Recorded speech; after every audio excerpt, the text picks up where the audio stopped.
Welcome to NTD News Today. I'm Kevin Hogan. Let's take a look at our top stories.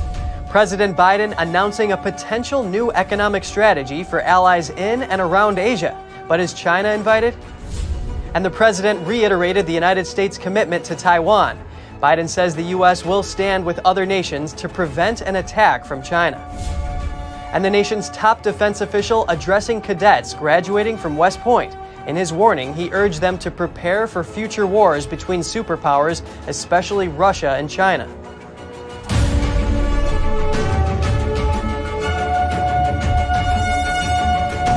President Biden just announced his Indo-Pacific economic framework this morning. Trade talks halfway across the world could eventually impact your wallet here in the United States. NTD's Jessica Beatty has more on that. President Biden's in Tokyo launching a new Indo-Pacific economic framework as Washington tries to keep Beijing's influence in check. We share the same goal of ensuring a free and open Indo-Pacific that will deliver greater prosperity and greater opportunity for all of our children. The framework has 13 members, including the United States.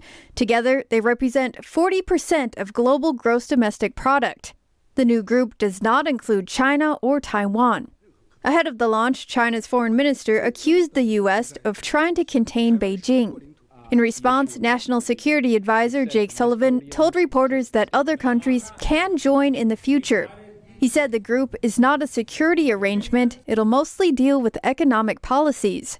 The group will focus on 4 main economic pillars: connecting economies, including digitally, supply chain resilience, renewable energy, and tax and anti-corruption. Ahead of the announcement, U.S. Trade Representative Katherine Tai said trading partners in the region were enthusiastic. I don't think anybody's economy is stronger because of COVID, right? There is a pretty pervasive sense of anxiety about how we recover. I actually think that this presents us with an incredible opportunity. Back in 2017, the Trump administration pulled out of the Trans-Pacific Partnership. Then China magnified its influence in the region with the largest trade bloc in history. Katherine Tai says the U.S. is focused on competition with China and bringing a market-based approach to the region. The United States will always bring an economic engagement that is grounded in our values. So the engagement that we will bring by nature inherently will be different from China's engagement with the region. Seeking Alpha reports that the group is not a free trade deal. Instead, it's more of an economic arrangement. That means a lot of it likely won't have to go through Congress. Jessica Beatty, NTD News. President Biden said today his administration might remove some Trump-era trade tariffs on China. Treasury Secretary Janet Yellen argued the tariffs seem to cause more harm to Americans. Republican Senator Bill Hagerty disagrees. He told Fox Business removing the China trade tariffs would take away the U.S.'s only leverage to bring China to more normalized trade relations. President Biden today condemned any possible attack on Taiwan from China. He says the U.S. is committed to stand with other nations in preventing any attack from happening. NTD reporter Jeremy Sandberg brings us more. When President Biden was asked on Monday if he was willing to get involved militarily to defend Taiwan in the event of a possible attack, the president answered with a definitive yes. The president says it's the commitment that was made. The idea that it can be taken by force, is just not appropriate. It will dislocate the entire region and be another action similar to what happened in Ukraine. However, White House officials have pointed out after similar comments by the president in the past that no changes have been made to U.S. policy in the region. A lot of it depends upon just how strongly the world makes clear that that kind of action is going to result in long-term disapprobation by the rest of the community. The U.S. maintains a strategic ambiguity regarding military defense of Taiwan in the case of a Chinese attack. Biden criticized China and says his expectations are that a Chinese invasion of Taiwan will not happen or be attempted. They're already flirting with danger right now by flying so close and all the maneuvers that are undertaken. China's foreign ministry spokesperson Wang Wenbin fired back on Biden's comments, saying China deplores and rejects the remarks from the U.S. Wang says the Taiwan issue is an internal affair with no room for compromise or concession, citing China's core interests on sovereignty and territorial integrity. The spokesperson urged the U.S. to abide by the One China principle and warned against support of Taiwan's independence. The Chinese Communist Party's One China principle is different from the One China policy abided to by the United States. The Chinese regime only recognizes its version, considering Taiwan part of its territory. While acknowledging China's stance, the U.S. does not recognize Taiwan as a part of China. U.S. State Department spokesperson Ned Price clarified the U.S. position in a Twitter post on Saturday. Price stated China continues to publicly misrepresent U.S. policy and that the U.S. does not subscribe to the One China principle. Biden says the U.S. supports the One China policy but stands by past commitments. It does not mean that China has the ability, the jurisdiction to go in and use force to take over Taiwan. So we stand firmly with Japan and with other nations not to let that happen. Growing concerns about China have pushed Japan and other nations in the region to build up defensive capabilities. India, Korea, and the Philippines are doing the same. Jeremy Sandberg, NTD News. White House officials say the president was not announcing any changes to U.S. policy.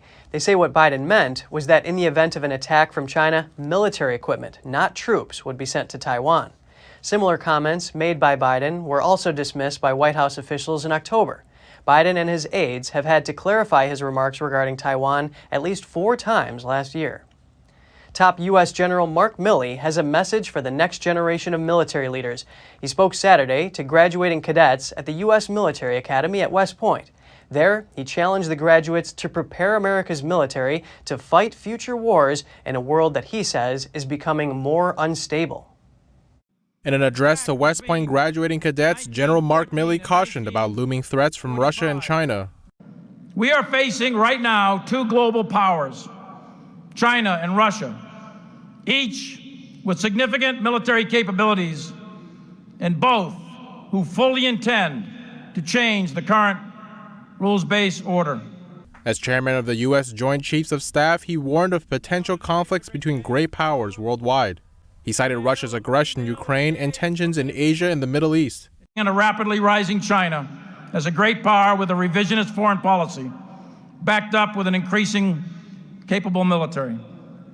Also in Asia, we are faced with a rogue North Korea that is rapidly increasing their missiles and deliverable nuclear weapons. In the Middle East and parts of Africa, we continue to see instability from terrorism in many places.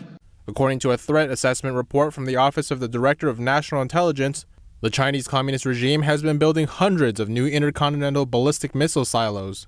It's also developing space capabilities that target U.S. and allied satellites. Milley told the graduating class that technology will transform the nature of warfare.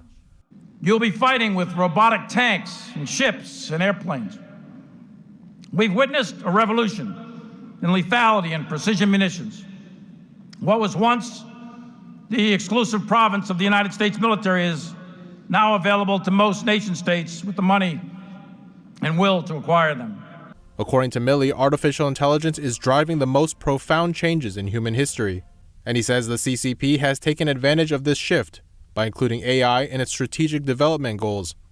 The Congressional Research Service released a report in April on emerging military technologies.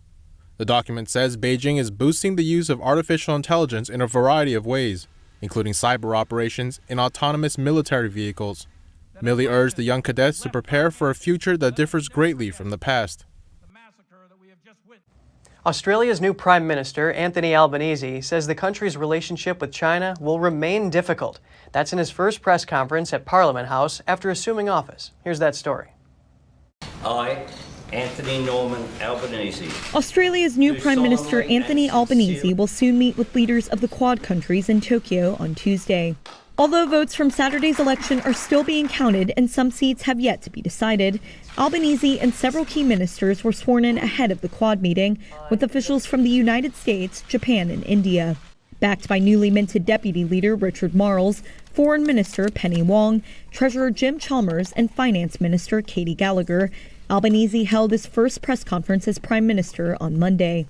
There, he called Australia's relationship with the U.S. its most important, while acknowledging its relationship with China will remain difficult. I said that before the election.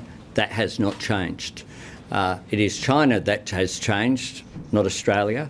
And Australia should always stand up for our values, and we will in a government that I lead. Labour Party leader Albanese defeated outgoing Prime Minister Scott Morrison, ending nearly a decade of Conservative leadership in Australia. It's still unclear whether Labour will govern with a majority, but Albanese said Monday he had already struck deals with some independents. Official results could still be several days away, with Albanese's full ministry set to be sworn in on June 1st. Still to come, a U.S. military aircraft arrives with baby formula from Europe. The shipment is meant to address the baby formula shortage. 17,000 babies will benefit.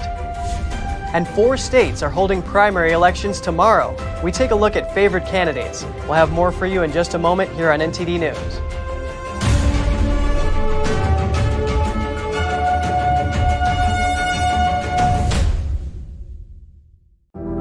Secure, the true solution for your digital privacy and security. Secure is a private and secure messaging and email solution hosted in Switzerland, using military-grade encryption and Swiss privacy laws, giving you true privacy. Secure is 100% private and does not collect or sell any of your personal data. Secure's Helix technology connects you securely to our Swiss servers without the need of a VPN, guaranteeing privacy and security for all your communications. Secure Messenger doesn't require your phone number or any personal data that hackers target. Chat by Invites allows you to chat privately and securely with anyone outside of your secure network without the need for others to download Secure. Secure Send offers you a private and secure way to email anyone outside of Secure. You won't find this level of privacy or security on any other email or instant messaging application. Visit secure.com. Regain and protect your privacy today. Hello, I'm Mike Lindell, and as you know, my passion is to help each and every one of you get the best sleep of your life. That's why I created my new Giza Dreams bed sheets. I started by using the world's best cotton called Giza. It's only grown in a region between the Sahara Desert, the Mediterranean Sea, and the Nile River. It's ultra soft and breathable, but extremely durable. I guarantee you they'll be the most comfortable sheets you'll ever own. I do not like my sheets. I love my Giza Dream sheets. I'm interrupting this commercial to bring you my BOGO extravaganza. For example, you can buy one of my Giza Dream bed sheets and get a second set absolutely free. Or my 6-piece towel sets. Buy one set, get another one absolutely free. Or you can get my classic premium My Pillow and get another one absolutely free. So call the number on your screen or go to mypillow.com. Use your promo code to get my buy one, get one free offers and get deep discounts on all my pillow products.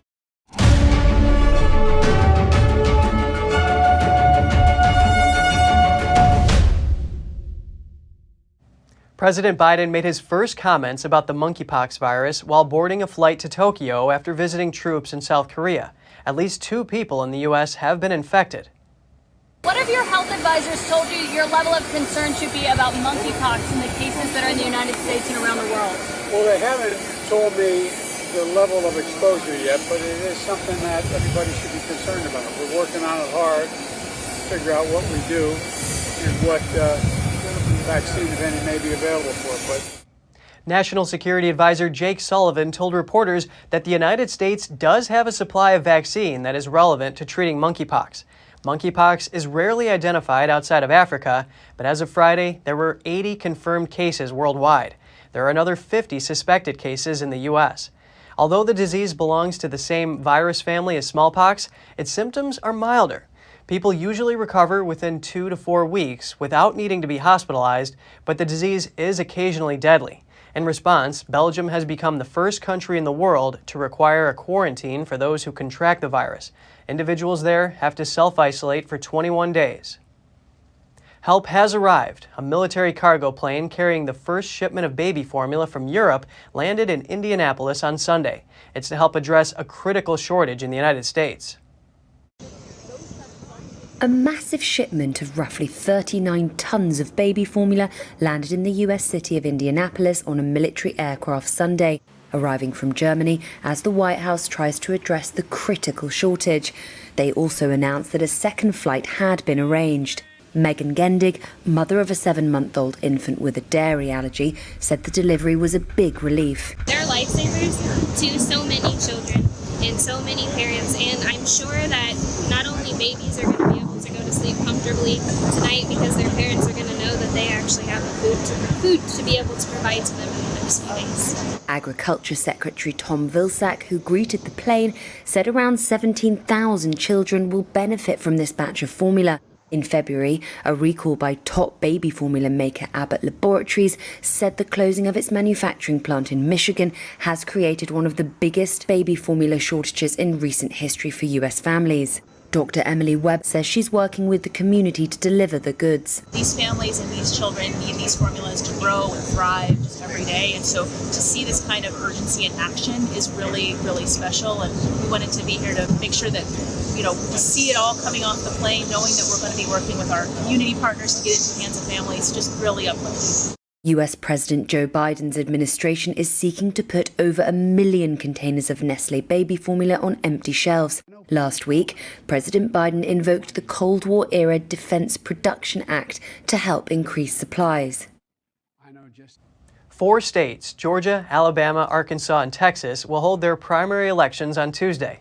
Let's take a look at the top candidates.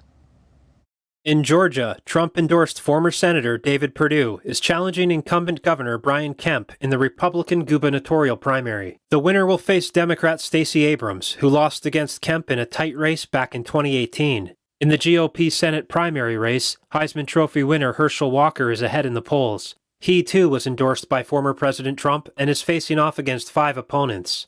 Other Republican runner-ups include Gary Black, Kelvin King, and Latham Sadler. Over in the Democratic primary, incumbent Democratic Senator Raphael Warnock faces Tamara Johnson-Shealy. Georgia uses a majority electoral system, sometimes called a 2-round system. In majority systems, a candidate has to receive at least 50% of votes to win the election. If no candidate wins by outright majority, a runoff election is held between the top 2 most voted for candidates. Georgia's primary runoff election is scheduled for June 21st if necessary.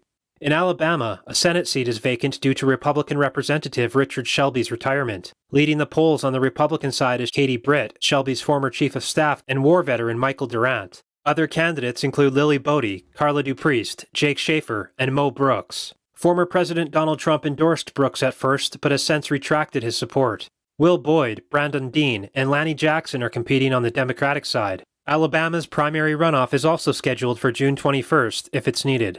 Arkansas has 4 candidates running in the Republican primary for U.S. Senate: Jake Paquette, Heath Loftus, Jan Morgan, and incumbent John Bozeman. Democratic candidates include Natalie James, Jack Foster, and Dan Whitfield. James is leading in the polls but will face an uphill battle at the general election in November in a state with a reputation of being a Republican stronghold. If needed, a runoff will take place on June 21st. Sarah Huckabee Sanders, former Trump White House press secretary, is favored to win the Republican nomination for governor against Doc Washburn, while Chris Jones is expected to win the Democratic nomination. And in Texas, the runoff for the 28th Congressional District primary has Henry Cuellar, Democrat incumbent representative, against progressive Jessica Cisneros. On the Republican side, Cassie Garcia will face Sandra Whitten. The Republican nomination for Attorney General is between incumbent Ken Paxton and son of former Florida Governor Jeb Bush, Land Commissioner George P. Bush. Jeremy Sandberg, NTD News. A 48-year-old man was fatally shot in the chest while riding in a New York City subway car. It's the latest in a series of random attacks in the city's transit system. The gunman is still at large. He fled when the train pulled into the next station in Manhattan. The NYPD says the suspect paced back and forth in the train car before pulling out a gun and firing at close range without being provoked. The gunman is described as a heavy-set, dark-skinned man with a beard, wearing a hooded sweatshirt, gray sweatpants, and white sneakers.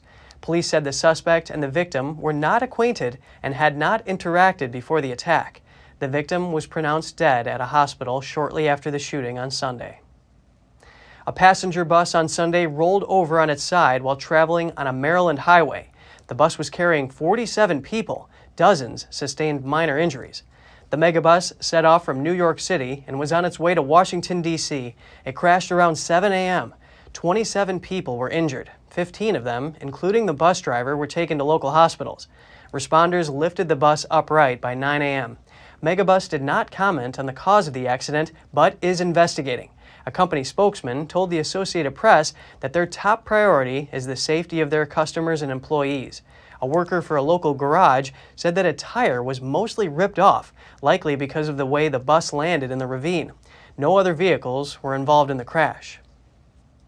Near record temperatures beat down in the Northeast, while a late-season snowfall covered parts of the Rocky Mountains. New Yorkers rollicked in the sand of Rockaway Beach as a sizzling heat wave scorched a swath of the eastern United States this weekend.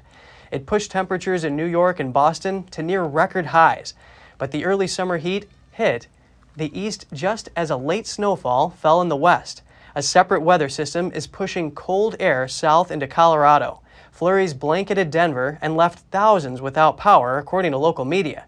Between the heat and the freeze, a terrible storm in the middle of the country. A tornado struck the Michigan town of Gaylord over the weekend. At least 2 people were reported killed. The National Weather Service rated the tornado an EF3 with winds of 140 miles per hour. Still to come, a toddler in Houston, Texas, almost drowned in her family's swimming pool years ago. The college-bound teen just had a reunion with the heroes who saved her life. We'll have more for you at just a short break.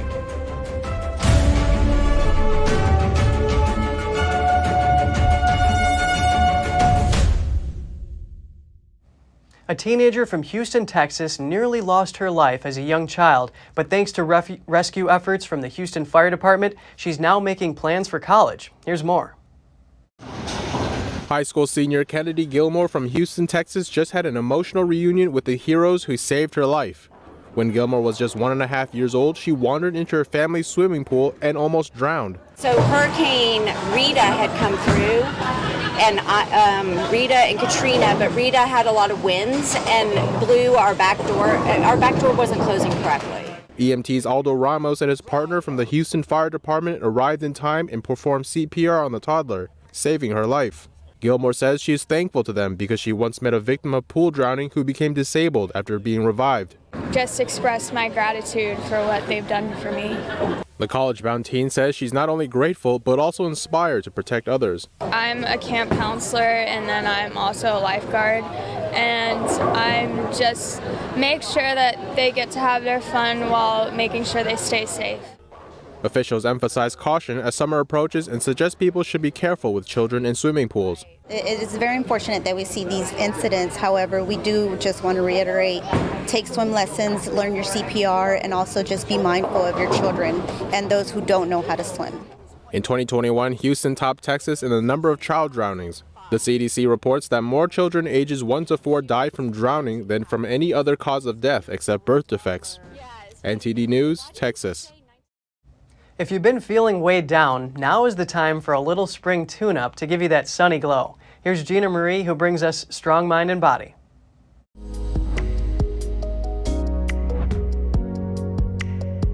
The spring months are all about detoxing. It can help to keep your energy channels clean and clear. You spring clean your house, so why not do the same for your body? Because we depend on our body so much, and it depends on us to take care of it. So a detox can help you to renew your energy, concentration, and immune function. Release extra weight and regenerate your skin. Reset your appetite and shrink your stomach. Reduce puffiness, bloating, aches and pains. Revitalize your natural joy for life and raise your vibration and reconnect spiritually. Although our bodies automatically detox daily, this process could use a little help. A detox program is a holistic approach that restricts certain foods from a diet for a period of time. You can enhance your detox program by including deep breathing, stretching, sweating, and skin brushing. Aim to let go of foods containing chemical preservatives, salt, sugar, and rancid fat such as fried foods. Aim to add in more raw and cooked plant foods. These foods are hydrating and nourishing. Fresh fruits and veggies are key to include in any detox program. This is because they contain lots of water to help flush out toxins.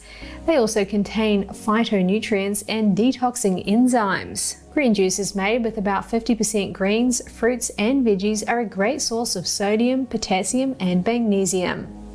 These particular minerals keep your electrolytes balanced and your cells plumped up and hydrated. Health and beauty is simple with a spring cleanse. It will help you to look and feel fresh and alive. Thank you so much for joining us. We're going to put our email address on screen. We'd love to hear from you. For podcasters, that's news.today@ntd.com. Until next time, Kevin Hogan, NTD News, New York City.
Thanks for watching us on YouTube. Did you know YouTube only keeps selected videos on its platform? So if you want to make sure you get the full picture, just subscribe to our newsletter.